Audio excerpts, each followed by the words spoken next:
خب برومین عنصر 15 الکترون لري، الکترونونه په مدارونو وویشي.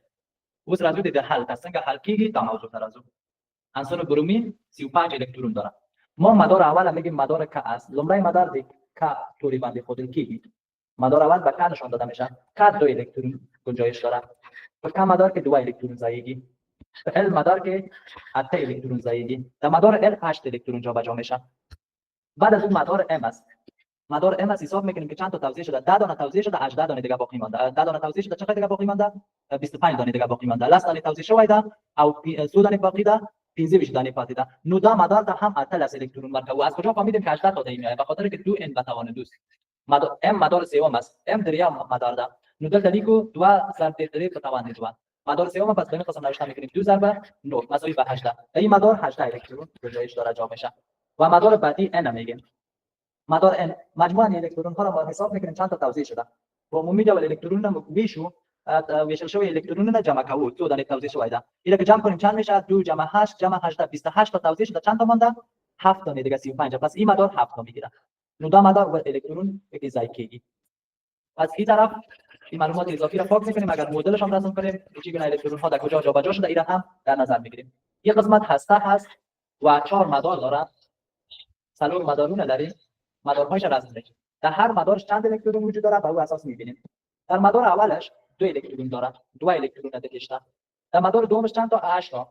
2 اینجا مثلا 2 تا اینجا 2 هم دلتا او 2 تا هم اینجا. مدار بعدیش میگیم 18 الکترون باقی مانده. ولی مدار آخریش 7 الکترون داره. ورسته مدار او دانه الکترون لري.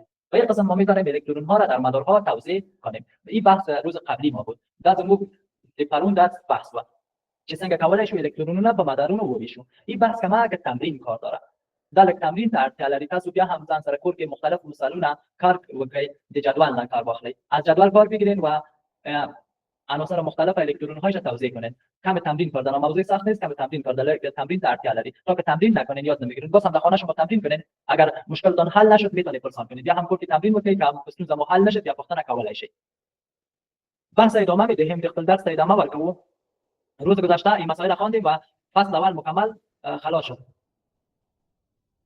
لومړی فصل خلاص شو. ولی یک راهنمایی در مورد تمرینش میکنیم. د تمرین په حق یو لارښوونه کوم. د تمرین په حق یو لارښوونه کوم. تمرین یک برتون یک راهنمایی میکنم که چگونه هر شوکش یک تعدادتان حل کرده دیگرایتان که حل نکردین امروز حل کنید. حال سعی کنید یک عنصر ما براتون تکمیل میکنم در اینجا دیگه خودتان تکمیل کنید. یا یک عنصر تکمیل و نوری تاسو تکمیل کنید. سعی کنید فسفرس و پی نشان داده شده. اینجا فسفرس و پی نشان داده شده. البته پی بزرگ سمبل کوچک نه. نمبر اتمیش چند است میبینیم. نمبر اتمیش ما از کجا پیدا کنیم؟ ما میتونیم پیدا کنیم در حالت عادی تعداد الکترون ها، تعداد پروتون ها و نمبر اتمی مساوی است. په عادی حالت کې د پروتونونو اتمی نمبر او الکترونونو شمیر مساوی ده. پس تعداد الکترون هاش 15 است، نمبر اتمی هم 15 میشه در حالت عادی. پروتون هاش هم چند میشه؟ مساوی به 15. چرا در حالت عادی ما خوانده بودیم که پروتون، الکترون و نمبر اتمی با هم مساوی میشه. تعداد نیوترون هاش چه قسم پیدا میکنیم؟ نیوترون هاش هم پیدا میکنیم. نمبر کتله منفی پروتون ها، یعنی 31 منفی 15. نمبر کتله منفی پروتون ها، یا دیش منفی 15 است. اینو که منفی کنیم 16 میشه. این به این قسم تکمیل میشه. نیون هم ما براتون تکمیل میکنم. نیون چند تا؟ 10 تا. دویم قطار که بگیرید نیون ان ای 10 دانه پروتون داره، 10 تا نیوترون. پس الکترون هاش چند میشه؟ در حالت عادی مساوی است به 10 لاست مساوی در عادی حالت که نمبر کتلش چی میشه؟ نمبر کتله رو گفتیم که حاصل جمع پروتون ها و نیوترون هاست. نمبر کتله مساوی ده پروتونونو او الکترونونو مجموعه یا د جمع حاصل ده، یعنی لاس جمع لاس کیږي شل. نمبر اتمیش هم مساوی است به پروتون ها ده. مطابقیش شما خودتون میتونید پیدا کنید. جدول در کتابچه تکمیل کنید. وای سوالات به همین قسم حل میشن. تمامش شما میتونید تکمیل کنید. یا مثال بعدی را ببینید. بل مثال تا بگورید.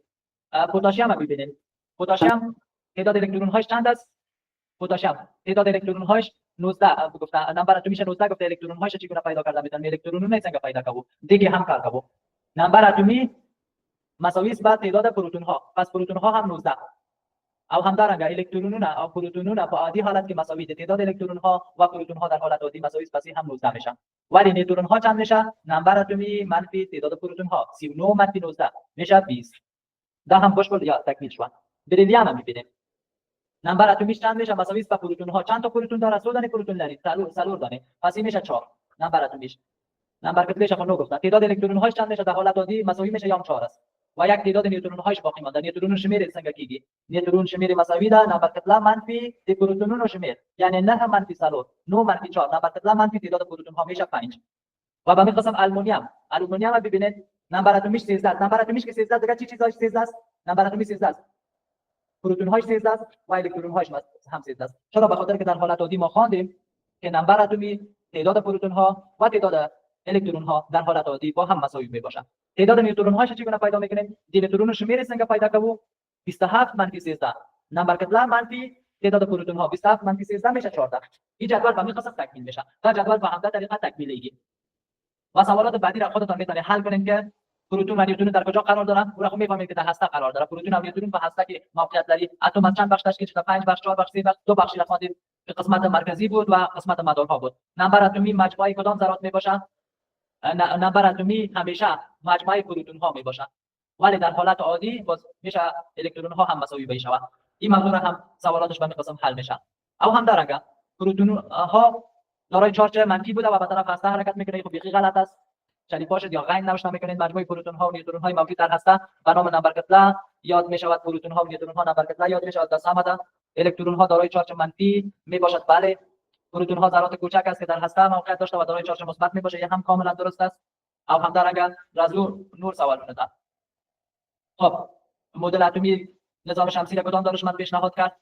این رقم میدانید که رادرفورد پیشنهاد کرده بود. دالتون معتقد بود که چی گپ است؟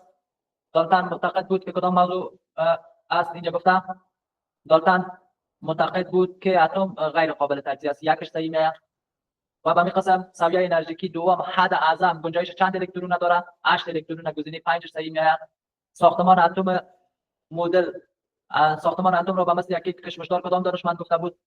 شماره 2 تامسون گفته بود. پس این تمرینات بود. تمرینونه بود که به دا شکل حل کیده. به این طریقه حل میشد.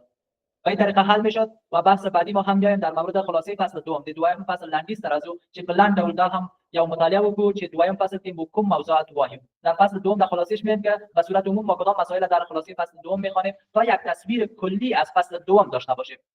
از فصل دوم کدام مسائل میخوانیم در این موضوع بحث میکنیم. مکمل به فصل دوم ما چیزهایی را که میخوانیم جدول دورانی عناصر را میخوانیم که جدول دورانی عناصر چیز مکمل را تشریح میکنیم. په دویم فصل کې د عناصر او جدول وایو چې په عناصر جدول کې کوم موضوعات دي، پریود صدا گروپ صدا در ټولي وایي. در جدول دورانی میخوانیم که پریود چیز، گروپ چیز، اینا تمامش میخوانیم. یعنی پریود باید میشناسیم در فصل، گروپ هم میشناسیم که چی هست، خطرهای عمودی و افقی به کدام نامیات میشه، اینا باز میخوانیم.